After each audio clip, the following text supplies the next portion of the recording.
Hey there, and welcome to Reading the Bible. My name is Colin. I'm the lead pastor at Redeemer Anglican Church. And in this season of shelter in place, I want to help you and your family learn to love reading your Bible at home. Because I think many of us don't actually know how to approach reading the Bible. For us, it's just this strange book written thousands of years ago. And even though people like me keep telling you that you should be reading it with your families at home, every time you do open it, you don't really get anything out of it. And if that's you, I want to help you. I want to come alongside you over these next few weeks because while yes, it is a strange book written thousands of years ago, I have come to believe that it is the most transformative work of literature that this world has ever known. And I would love to help you and your family discover that as well. So last week we began our exploration of the different literary genres that we find when we open up our Bibles to read. And we've been talking about how those different genres contribute to the main overarching storyline that we find in the Bible. Because we saw that actually almost half of the pages in your Bible are filled with stories, or sometimes called narratives. And so if we're going to learn how to read the Bible, we're going to have to learn how to read these stories.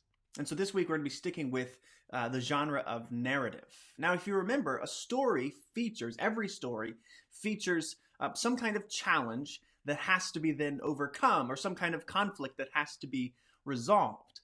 And the people who face these challenges and conflicts are what we call characters. And characters are an incredibly important part of telling and reading stories.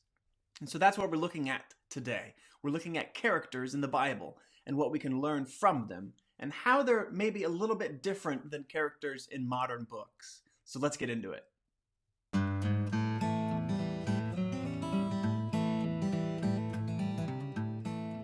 So the stories that impact us the most are the ones with relatable characters. People in the stories who are like us, who are going through challenges like us. We see going through conflict like we do.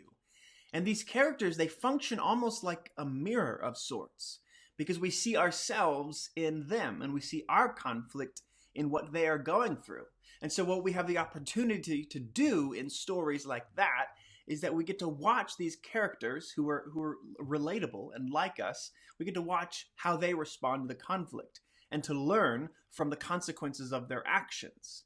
And Bible stories are just the same, except the biblical authors, as they're telling these stories, they're going to use characters in a different way than many modern authors. So, for example, we don't get a whole lot of detail or description about the characters that we find in the Bible, even the most important characters. Like modern stories usually have long backgrounds or biographical information, or at least just in-depth physical appearance, because modern authors want you to know what these characters look like, what their motivations may be. Have you ever noticed that we don't get hardly any physical descriptors whenever a very important character is introduced in biblical stories? Like, what does Peter look like? We don't know. What about Abraham? Again, we don't know. What about Mary? We have no idea what these people look like. Because, contrary to modern authors, biblical authors are not very interested in giving detailed descriptions about what the characters look like, which means that whatever information they do give us is usually very important for the story that they're telling. An example can be found in the book of 1 Samuel, where we have characters of Saul and David. Saul, we're told, is actually very tall. He's good looking. David, he's kind of the runt of the family, we're told. And what we come to find is that these descriptors help give us insight into the characters. We see that Saul, he seeks power and glory. He wants to be the center of attention and for people to like him. And David is much more prone to act in humility and allow God to exalt him and to bring him glory. And so we can see these physical descriptors of Saul being tall and David being kind of the runt of the family. They tell us a little bit about how they're going to approach power and the attainment of power, which becomes a crucial aspect of the story that the authors are telling us. Names of characters in biblical stories are usually very important, more so than in modern times, because the name of a character typically describes the role that that character is going to play in the narrative.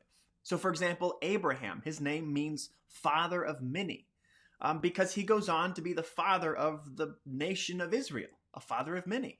Ruth, her name means refreshment, and that goes a long way to describing her relationship with her bereaved mother-in-law, Naomi. Peter in the New Testament, his name means the rock, and he will become a central figure in the Jesus movement as it spreads out from Jerusalem to the rest of the known world.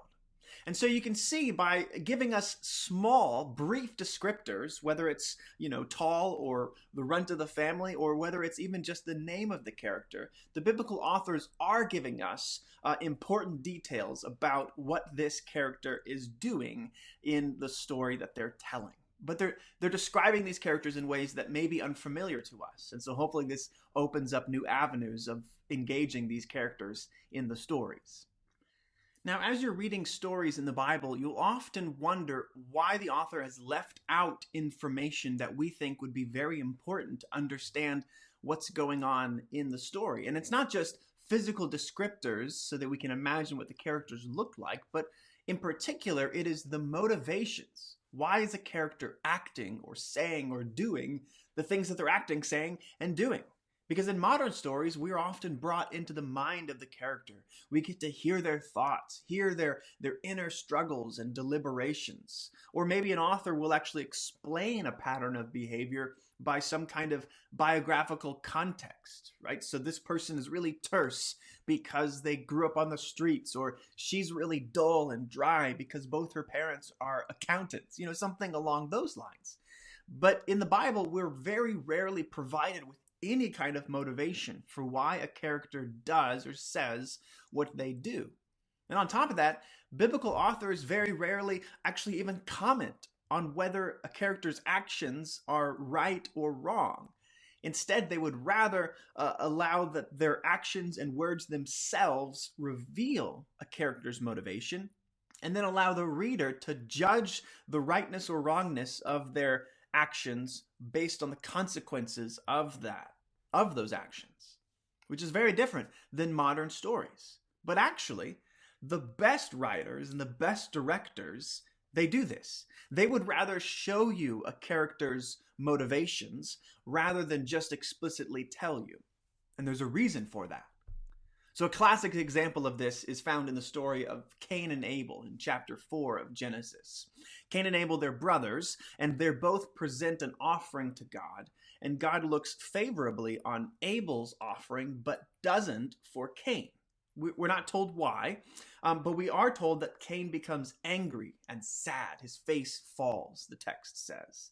And so then God warns him directly that sin, this rebellion, is crouching at his door, but that Cain should choose to overcome it.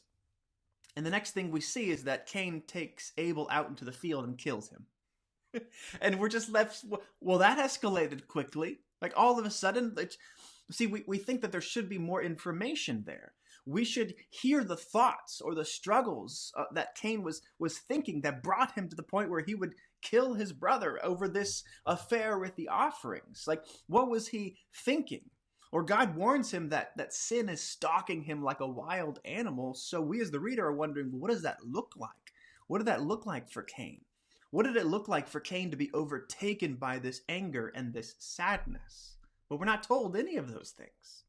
But as you begin to ask all of these questions, all of a sudden, you have been drawn into the story in a way that you otherwise would not have been if the author had just laid it out directly on the page.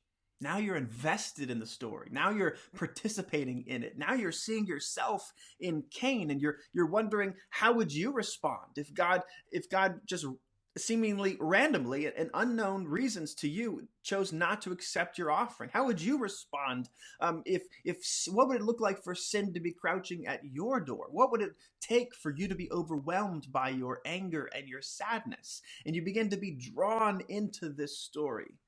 And that is why this information has been left out.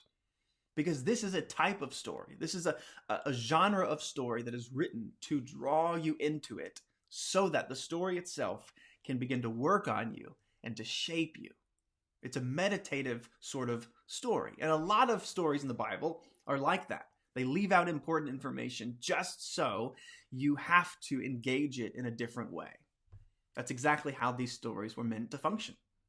But there's actually another reason why important information, important in our eyes, why that information is left out in stories, especially with regards to characters in the Bible. So going back to our story with Cain and Abel, we are not told why Cain's offering is rejected. All we are told is that God looks with favor on Abel, but not on Cain, and then Cain responds with anger and his face falls.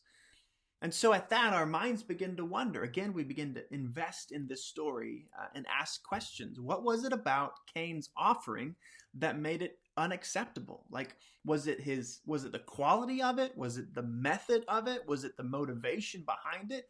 We don't know. And what we find is that through asking these questions, we begin to empathize with Cain, because we as the reader are just as in the dark as Cain is as to why God has rejected his offering. But why would the author want us to empathize with the villain in the story? And that gets us to our last point as we talk about characters in the Bible and how to read the stories that we find.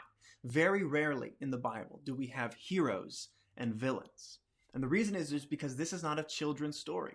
In a children's story, you have very clean-cut characters. This one is good, this one is bad, and usually there's a moral lesson that you're supposed to derive from this story. Avoid the behavior of the bad guy, and you should imitate the person who is good, who is the hero. But in the Bible, we don't have clean-cut characters like that.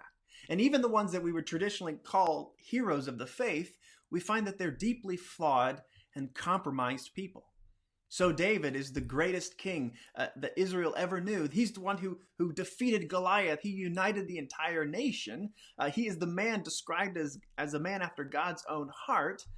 And yet he's also the one who sleeps with one of his friend's wives, gets her pregnant, and then has that guy killed. Deeply flawed, I would say. Or take Moses. Moses is this paragon of God's redemptive power, because it is he who went and confronted Pharaoh, and it's through his hands that the Red Sea was parted. But he's also the guy who was so afraid to even talk to the people of Israel at first that he had to have his brother do all of the talking. He's also the guy who seems to have a pretty nasty temper problem. In his story, he kills an Egyptian man, he breaks the tablets of stone, and he disobeys God in the wilderness, which costs him dearly. Again, seems to be a pretty flawed, a mixed bag of good and bad. And that's how every character in the Bible is. Everyone is compromised. Everyone is deeply flawed, because everyone in the Bible is just like you and just like me. And so most of the stories that we read are not written like a children's story, are not written for us to derive some sort of moral lesson by imitating the protagonist or the hero. Because most of the time we're not even supposed to imitate the characters that we find in these stories. Well, that's not exactly true. Because there is one behavior that is highlighted again and again in story after story. It's a behavior that happens after a character who's deeply flawed, who's a compromised person, after they fail in some way, or they're brought to the very end of themselves. And in a moment when it seems like everything has gone wrong for them, this person turns to God, chooses to trust God, chooses to seek after his grace, his mercy, and seek his rescue. And again in the stories, that behavior is what is presented as our takeaway moment from the story. So hopefully you can see now that characters are a very important part about reading narratives in the Bible. Through these characters, we can see ourselves in a new way. We can see our flaws, our compromised selves, and in particular, the way that God is so gracious in using these characters and using us for his good purposes in bringing redemption to the world. I hope you also see that what biblical authors are trying to do through characters in these stories, how they want you to see yourself in them, to put yourself in their shoes, to ask questions, to empathize. Because in doing that, you are drawn into their stories, and these stories can begin to work on you and shape how you interact with people out in the world as you face your challenges and your conflicts and your own flaws and the grace of God in your life. So thank you so much for engaging that with me. Hopefully you have learned a thing or two over the past few weeks about learning how to read, particularly narratives in the Bible. There is, of course, so much more that we could cover on this topic, but I think this is a really good place to start. Next week, we're going to be tackling what is probably the most difficult of the three genres that we're looking at as we dive into the wonderful world of ancient poetry. If you think about it, between stories and poems in the Bible, you're looking at 75% of the pages as of your scriptures. And so it's very important, these two things, we're covering the vast majority of the pages in the Bible. So come back next week as we look at how these wonderful texts contribute to the great storyline and the unique way that they invite us into it.